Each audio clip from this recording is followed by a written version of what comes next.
تمام دنیا کے انسانوں کے سامنے چیلنج پیش کیا تھا، اور اس نے کہا کہ یہ اللہ کا کلام ہے، یہ اللہ کے احکامات ہیں، یہ اللہ کی تعلیمات ہیں، اس کے اندر کوئی شک و شبے کی گنجائش نہیں۔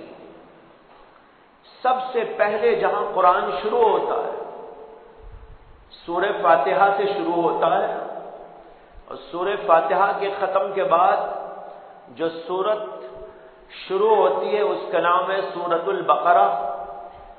سورۃ البقرہ کی سب سے پہلی آیت میں کہا گیا ہے الف لام میم ذالک الکتاب لا ریب فیہ ھدی للمتقین۔ الف لام میم کے معنی تو اللہ ہی کو معلوم ہے، یعنی یقینی طور پر اس کے معنی کوئی نہیں بتا سکتا، ہاں جن کو اللہ نے اس کا علم دیا ہے وہ بتا سکتے ہیں، جیسے نبی اکرم صلی اللہ علیہ وسلم کو اللہ نے اس کا علم دیا، اور حضرت ابن عباس رضی اللہ تعالی عنہ کا کہنا ہے کہ اللہ نے بعض راسخین فی العلم کو بھی اس کا علم دیا ہے، جس کا ذکر قرآن میں ایک آیت کے اندر ہے والراسخون فی العلم، جن کا علم بڑا راسخ ہوتا ہے، بڑا گہرا ہوتا ہے، اللہ ان کو بھی اس کا علم عطا کرتا ہے۔ ابن عباس نے کہا کہ ان لوگوں میں سے میں بھی ہوں کہ اللہ تعالیٰ نے مجھے اس کا علم عطا کیا، اور پھر انہوں نے الف لام میم کی تفسیر بیان کی۔ انہوں نے کہا کہ الف سے اشارہ ہے اللہ کی طرف، لام سے اشارہ ہے جبرائیل امین کی طرف، اور میم میں اشارہ ہے محمد الرسول اللہ صلی اللہ علیہ وسلم کی طرف۔ تو الف لام میم کے معنی ہوئے یہ کلام، یہ قرآن اللہ کی طرف سے نازل کیا گیا ہے، بیچ میں واسطہ جبریل امین کا ہے، اور جن پر نازل ہوا وہ محمد الرسول اللہ صلی اللہ علیہ وسلم۔ تو الف لام میم کے معنی ہوئے کہ یہ اللہ کا کلام اللہ نے نازل کیا، جبریل کے واسطے سے نازل کیا، اور محمد الرسول اللہ صلی اللہ علیہ وسلم پر نازل فرمایا۔ یہ کلام ایسا کلام ہے ذالک الکتاب لا ریب فیہ، جس کے اندر کوئی شک و شبے کی گنجائش موجود نہیں، ھدی للمتقین، یہ اتقاء اور تقوی کی خصوصیات رکھنے والے انسانوں کے لیے ہدایت کا کام دینے والی کتاب ہے۔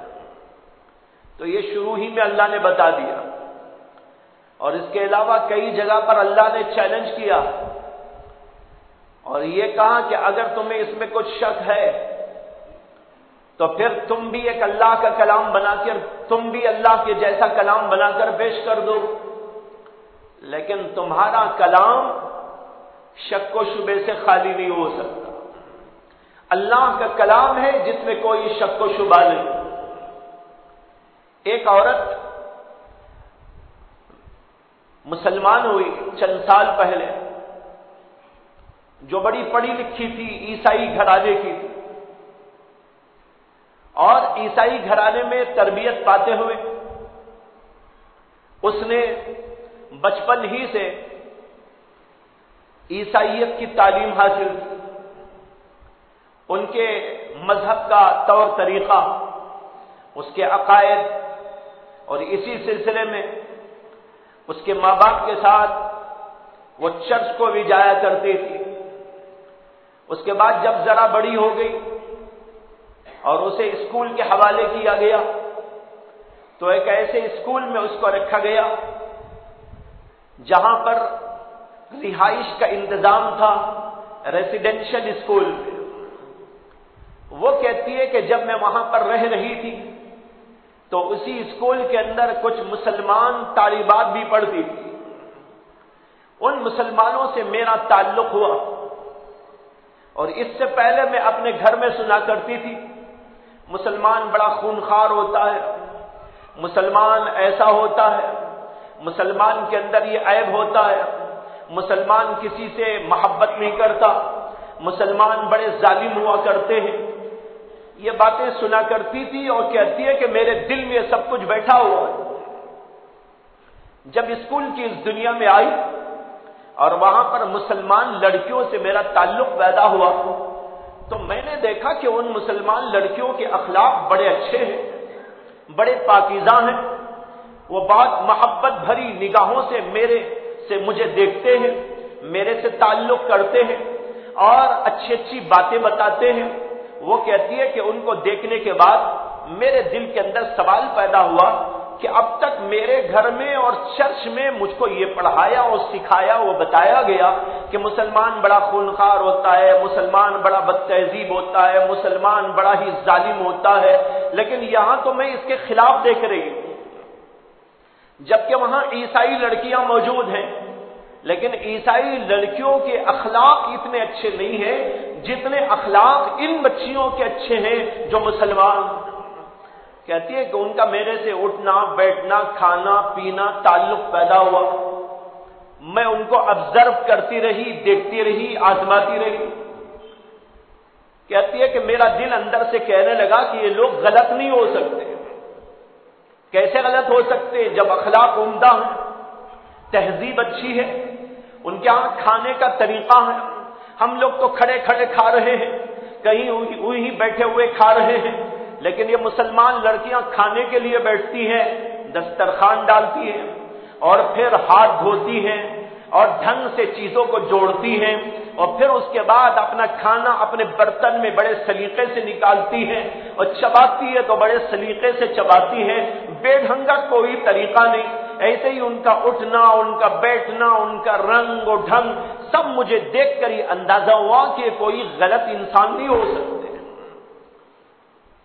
کہتی ہے کہ ان بچیوں ان لڑکیوں سے دوستی ہو گئی اور اسی دوستی میں ہماری تعلیم چلتی رہی اور کئی سال وہاں پر ان لڑکیوں کے ساتھ میرا رہنا اور اٹھنا بیٹھنا ہوا، لیکن انہی لڑکیوں میں سے ایک لڑکی کے والدین نے اسے اسکول سے نکال لیا اس لیے کہ انہیں اس علاقے سے ٹرانسفر ہو کر کسی اور علاقے میں جانا تھا۔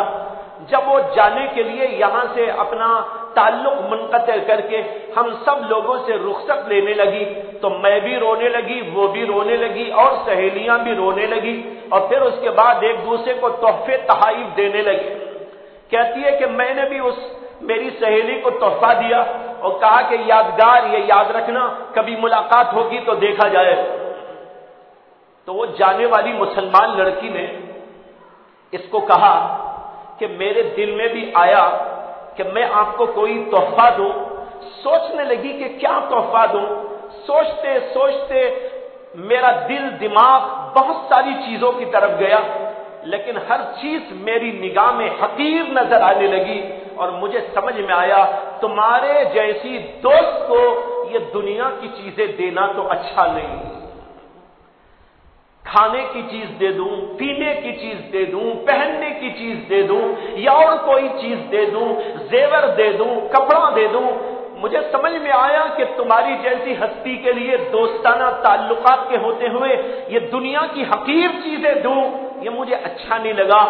اور اس نے کہتے ہوئے اپنی پرس سے قرآن کریم کا ایک نسخہ نکالا اور کہا کہ میرے دل نے کہا کہ میں تم کو ایک ایسی چیز دے کے جاؤ جو تمہیں سدا بہار عطا کر دے، جو تم کو سدا بہار عطا کر دے، ایسی چیز میں تم کو دے کے جا رہی ہوں۔ کپڑا دیتی پہن کے ختم ہو جاتا، کھانے کی کوئی چیز دیتی تو وہ کھا کے ختم ہو جاتی، زیور دیتی وہ پہن کے ختم ہو جاتا، لیکن ایک چیز میں تم کو دے رہی ہوں جو کبھی ختم ہونے والی تھی۔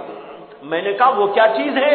تو اس نے کہا یہ اللہ کا کلام ہے جو محمد رسول اللہ پر نازل ہوا اور اس کو قرآن کریم کہتے ہیں، میں تم کو یہ دے کر جانا چاہتی ہوں۔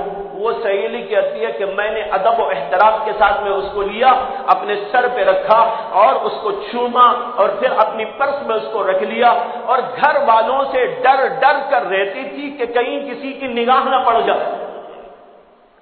کہتی ہے کہ ایک دفعہ وہ انگریزی ٹرانسلیشن ہوگا، ظاہر ہے کہ وہ عربی نہیں جانتی تھی، انگریزی ٹرانسلیشن ہوگا۔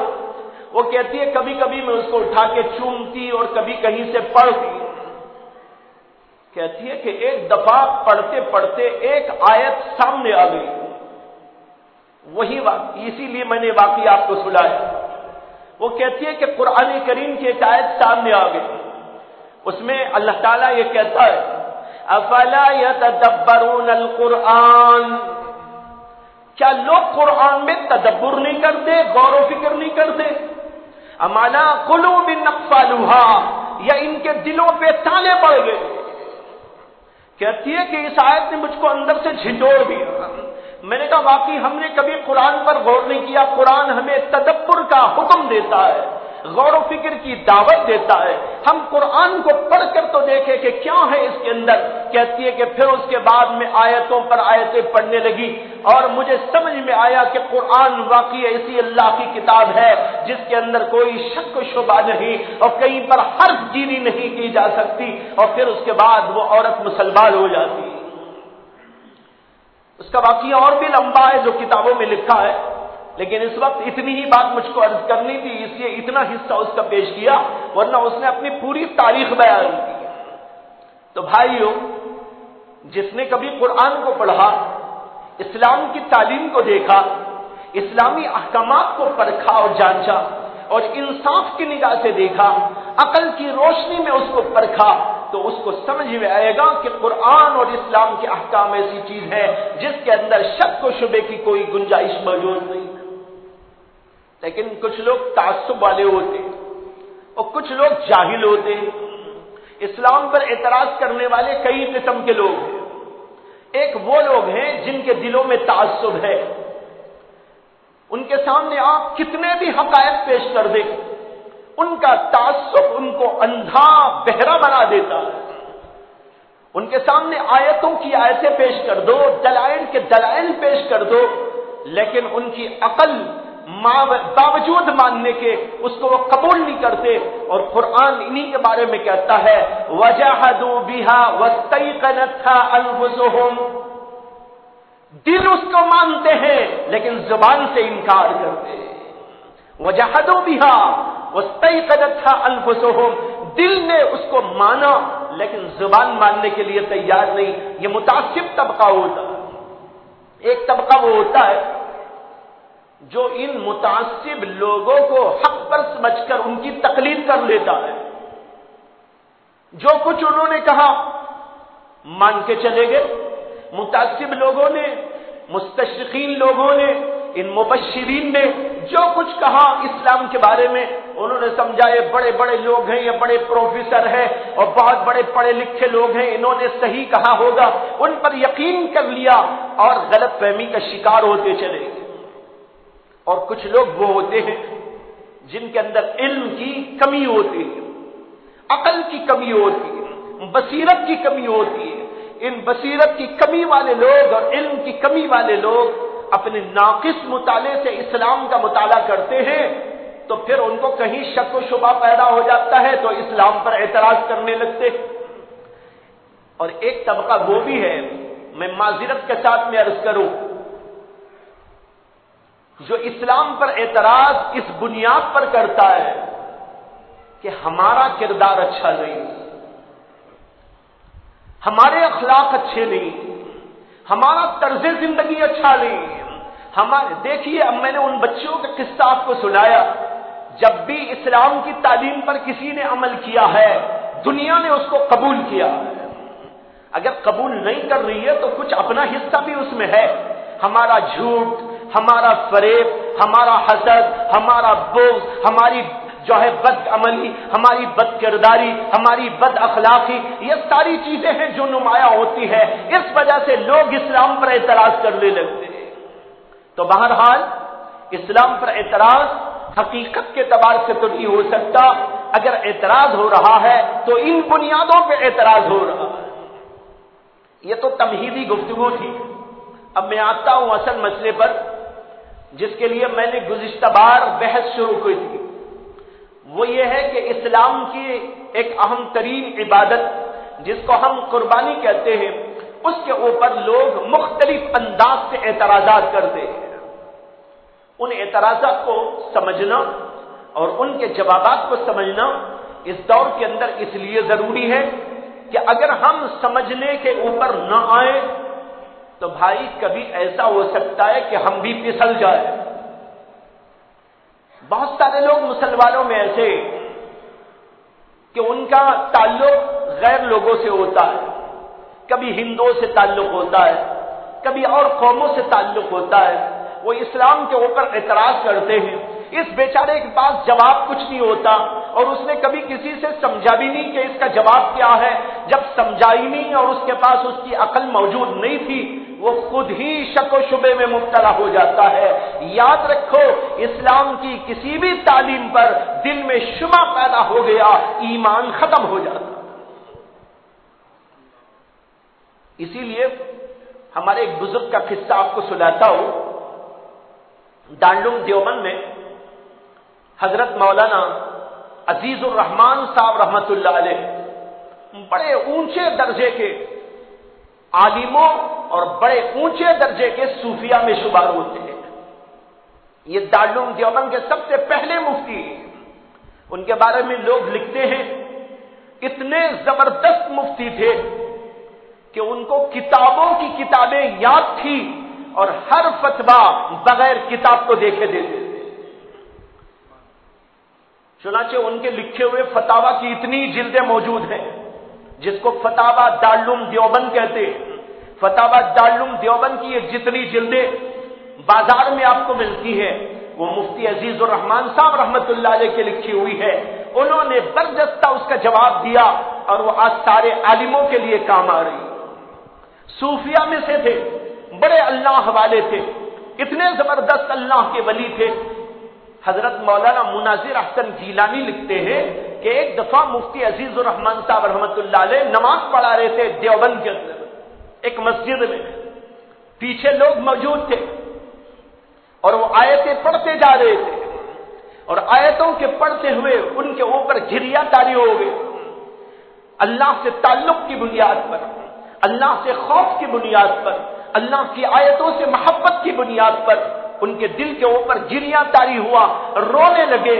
ایسا روئے کہ پیچھے کی پوری مجلس روتی رہی، یہاں تک کہ لوگوں پر ایک عجیب کیفیت طاری ہو گئی کہ بعض لوگوں نے اپنے کپڑے پھاڑ لیے۔ ایسے زبردست اللہ کے ولی، میں بتانے یہ چاہ رہا ہوں کہ یہ حضرت مولانا مفتی عزیز الرحمان صاحب رحمت اللہ علیہ ایک دفعہ شام میں کھانا کھانے کے بعد اپنے بستر پہ جا کے لیٹ گئے۔ لیٹے ابھی نیند نہیں آئی تھی۔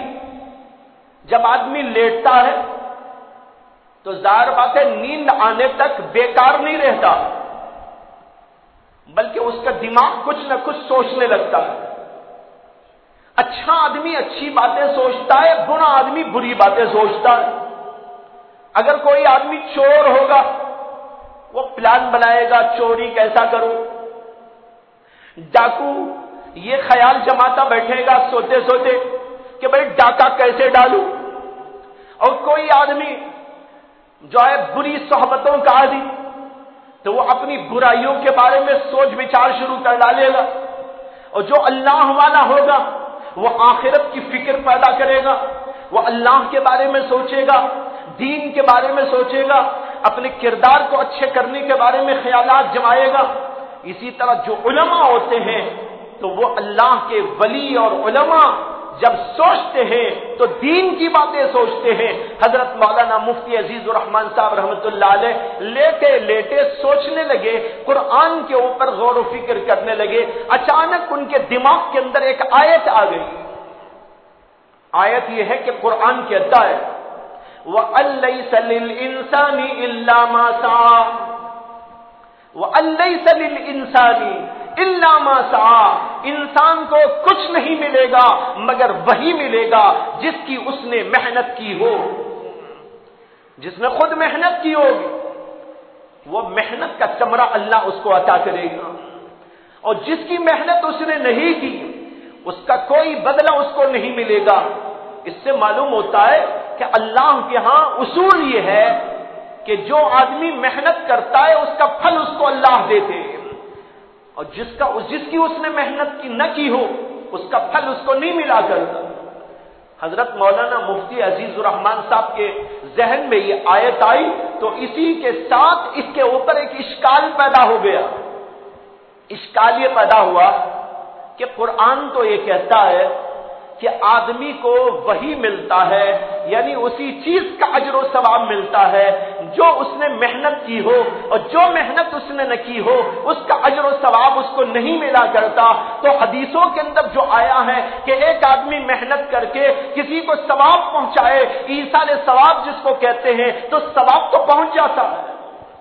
مثلا کسی کے باپ کا انتقال ہو چکا ہے، بیٹا محنت کرتا ہے، صدقہ دیتا ہے، دعا کرتا ہے، یا نماز پڑھتا ہے، یا اور کوئی دینی خدمت کرتا ہے، اور اس کا ثواب اپنے باپ کو پہنچاتا ہے اور کہتا ہے کہ اے اللہ میں نے قرآن کی تلاوت کی، اے اللہ میں نے یہ ذکر کیا، اے اللہ میں نے نمازیں پڑھی، یعنی نفل نمازیں پڑھی، یا نفل روزہ رکھا، یا حج کیا، یا عمرہ کیا، اور اس کا ثواب میں میرے باپ کو پہنچاتا ہو.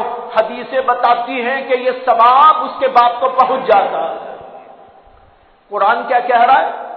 الیس للانسان الا ما سعی. انسان کو وہ نہیں ملتا جس کی اس نے محنت نہ کی ہو. اب دیکھیے وہ جو باپ مر چکا ہے وہ تو محنت نہیں کر رہا ہے، وہ تو اللہ کے پاس میں جا چکا. لیکن یہاں پر بچہ محنت کر رہا ہے، اس کا رشتہ دار محنت کر رہا ہے، بیوی محنت کر رہی ہے، اس کی بیٹی محنت کر رہی ہے، نماز پڑھ رہی ہے، حج کر رہی ہے، اور کچھ ذکر و تلاوت کر رہی ہے، اور اس کا ثواب اپنے باپ کو یا کسی اور کو پہنچاتے ہیں، وہ ثواب پہنچ جاتا ہے. قرآن کہتا ہے نہیں پہنچتا، اور حدیث کہتی ہے پہنچتا ہے. ان کے دل میں اشکال پیدا ہوگا، ارے قرآن و حدیث میں تو ٹکراؤ کبھی نہیں ہو سکتا، اس لیے کہ قرآن اللہ کا کلام ہے، تو محمد رسول اللہ کی زبان پر آنے والے الفاظ بھی وہ بھی اللہ کی طرف سے ہوتے. تو انہوں نے سوچا کہ یہ دو باتیں الگ الگ آ گئی، اس کا کیا جواب ہوگا؟ جواب سمجھ میں نہیں آیا. کچھ دیر سوچتے رہے اور پھر اس کے بعد ایک دم سے اٹھ کے بیٹھ گئے اور کہنے لگے اگر اسی حالت میں میرا انتقال ہو گیا تو نعوذ باللہ کفر پر انتقال ہو جائے گا. اس لیے کہ شک میں مبتلا ہو گیا. شک آئے ایمان سے جاتا ہے آدمی. اگر اسی حالت کے اندر میرا انتقال ہو گیا تو میرا تو کفر پر انتقال ہوگا. اس لیے مجھے تو ابھی فوراً چلنا چاہیے، بڑے علماء سے پوچھنا چاہیے. وہ خود اتنے بڑے عالم ایک دوسرے عالم کے پاس میں جاتے ہیں، اس زمانے کے اندر بہت بڑے عالم اور خود ان کے شیخ و مرشد حضرت مولانا رشید احمد گنگوہی رحمت اللہ علیہ گنگوہ کے اندر رہتے تھے. یہ ہے دیوبند میں، رشید احمد گنگوہی ہے گنگوہ میں. گنگوہ اور دیوبند کے اندر تقریباً 30-40 کلومیٹر کا فاصلہ. رات کا وقت سناٹا تاری، بسوں کا دور نہیں تھا، چل کے سفر ہوتا تھا، سواری اور کچھ موجود نہیں تھی. تو مولانا عزیز الرحمان صاحب نے اسی وقت چلنا شروع کر ڈالا. دیوبند سے نکلے اور گنگو کی طرف چل پڑے. تیز رفتار چلتے رہے یہاں تک کہ گنگو پہنچے تو یہ تہجد کا وقت ہو رہا تھا. دیکھا تو حضرت مولانا رشید احمد گنگوہی رحمت اللہ علیہ اسی وقت تہجد کے لیے اٹھ کر وضو فرما رہے تھے. سلام پیش کیا. حضرت مولانا رشید احمد گنگوہی اس دور میں نابینا ہو چکے تھے، بوڑھے ہو گئے تھے، نابینا بھی ہو چکے تھے. سلام کیا تو جواب دیا وعلیکم السلام، اور کہا کون آئے ہیں؟ کہا کہ حضرت دیوبند سے عزیز الرحمان حاضر ہوا ہوں. کہا کہ اتنی صبح کیوں آ گئے؟ انہوں نے کہا کہ رات میں وہ جو ہے اپنے بستر پہ لیٹے سوچ بچار میں ایک اشکال پیدا ہو گیا، قرآن و حدیث میں ٹکراؤ معلوم ہونے لگا. اس اشکال کو دور کرنے کے لیے اسی وقت چل پڑا. اب یہاں پر پہنچاؤں آپ کی خدمت میں. مولانا رشید احمد گنگوہی بہت بڑے عالم تھے، ہزاروں علماء نے ان سے استفادہ کیا. بلکہ لاکھوں علماء نے ان کے علوم سے فیض حاصل کیا تھا، زبردست تعلیم تھی اپنے زمانے کے، محدث تھے اور فقیہ تھے۔ عجیب عجیب واقعات ہیں، ذہن میرا پتہ نہیں کہاں کہاں گھوم رہا ہے اس وقت میں۔ رشید احمد گنگوہی کی بات یاد آ گئی۔ ایک دفعہ انہوں نے ایک فتویٰ لکھا اور ایک صاحب نے اس کے اوپر اعتراض کیا کہ یہ غلط، نابینا تھے۔ مولانا یحییٰ صاحب رحمت اللہ علیہ، جو حضرت شیخ الحدیث مولانا زکریا صاحب کانلوی رحمت اللہ علیہ کے والد محترم ہیں، وہ خدمت کرتے تھے رشید احمد گنگوہی کے ہاں، ان کی خدمت میں 30 برس کا عرصہ گزارا۔ مولانا رشید احمد گنگوہی نے مولانا یحییٰ صاحب سے کہا کہ بھائی یحییٰ ذرا وہ شامی نکالو۔ شامی کے معنی کیا؟ وہ کھانے کی شامی نہیں، شامی کباب، شامی کتاب کا نام ہے، علامہ شامی نے اس کو لکھا۔ ان کا پورا نام ہے علامہ محمد امین ابن عابدین الشامی، شام کے رہنے والے تھے، اس لیے ان کو شامی کہتے ہیں، اور اس لیے ان کی لکھی ہوئی کتاب کا نام بھی شامی، جو فتوے کی بڑی معتبر ترین کتاب ہے، ہر مفتی اس کو دیکھ کے فتویٰ دیتا ہے۔ تو مولانا نے کہا کہ بھائی یحییٰ شامی اٹھاؤ اور اس میں اتنے نمبر کی جلد کھولو اور اتنے نمبر کا صفحہ کھولو۔ جلد نمبر بتائی، صفحہ نمبر بتایا۔ مولانا اٹھے، شامی کی وہ جلد اٹھائی اور صفحہ نمبر کھولا۔ حضرت نے کہا اتنی سطر پہ دیکھو کیا عبارت لکھی ہوئی ہے۔ وہاں سے سطر گن کے وہ سطر میں پڑھتے ہیں، وہی مسئلہ لکھا ہوا ہے جو مولانا رشید احمد گنگوہی نے اپنے فتوے میں لکھا تھا۔ حضرت مولانا کو سنایا کہ حضرت یہاں وہی بات لکھی ہے جو آپ نے اپنے فتوے کے اندر لکھی ہے۔ تو یہ سننے کے بعد انہوں نے کہا اللہ نے مجھ سے وعدہ کیا الہام میں کہ رشید احمد کے قلم و زبان پر کبھی کوئی غلط بات نہیں آئے۔ یہ ایسے ایسے لوگ تھے جنہوں نے تقوی، طہارت، معرفت، اللہ سے تعلق کا وہ عظیم مقام حاصل کیا تھا کہ جس کو پیش کرنے کے لیے زبان و قلم عاجز تھے۔ تو میں یہ عرض کر رہا تھا کہ حضرت مولانا رشید احمد گنگوہی وضو کر رہے تھے، مفتی عزیز الرحمان صاحب پہنچے اور یہ پوچھا کہ کیوں آئے؟ انہوں نے کہا حضرت ایک سوال جواب دماغ میں میرے گردش کر رہا تھا، اس لیے آپ کی خدمت میں آ گیا۔ وضو کرتے کرتے ہی حضرت مولانا رشید احمد گنگوہی رحمت اللہ علیہ نے پوچھا کیا اشکال تھا؟ انہوں نے کہا اشکال یہ تھا کہ قرآن کہتا ہے انسان کو وہی ملتا ہے جس کی اس نے محنت کی ہو، لیکن حدیثیں بتاتی ہیں کہ ایک آدمی محنت کرے اور اس کا ثواب دوسرے کو بھیج دے تو وہ ثواب دوسرے کو پہنچتا ہے۔ ان دو باتوں میں ٹکراؤ معلوم ہوتا ہے۔ میں نے سوچا کہ اگر اسی حالت کے اندر میرا انتقال ہو گیا تو کفر پر انتقال ہوگا، اس لیے آپ کی خدمت میں آیا ہوں کہ مجھے آپ اس کا جواب عطا کر دیں۔ مولانا رشید احمد گنگوہی نے 2 ہی لفظوں میں اس کا جواب دے دیا۔ وضو کرتے کرتے ہی بات ہو رہی ہے، ابھی وضو ختم بھی نہیں ہوا۔ مولانا رشید احمد گنگوہی فرمانے لگے ارے بھائی ان دونوں باتوں میں کوئی تعارض نہیں ہے، کوئی ٹکراؤ نہیں ہے، دونوں باتیں اپنی جگہ پر صحیح ہیں۔ قرآن جو کہہ رہا ہے اس کا مطلب یہ ہے کہ ایک کا ایمان دوسرے کو کام نہیں آئے گا، اور حدیث جو کہہ رہی ہے وہ یہ ہے کہ ایک کا عمل دوسرے کو کام آتا ہے۔ سوال کا جواب اطمینان بخش ہو گیا۔ قرآن یہ کہتا ہے کہ ایک کا ایمان دوسرے کو کام نہیں آئے گا۔ الیس للانسان الا ما سعی، باپ اگر مسلمان ہے اس کا ایمان اس کے بیٹے کو کام نہیں آئے گا اگر اس کا بیٹا کافر ہو۔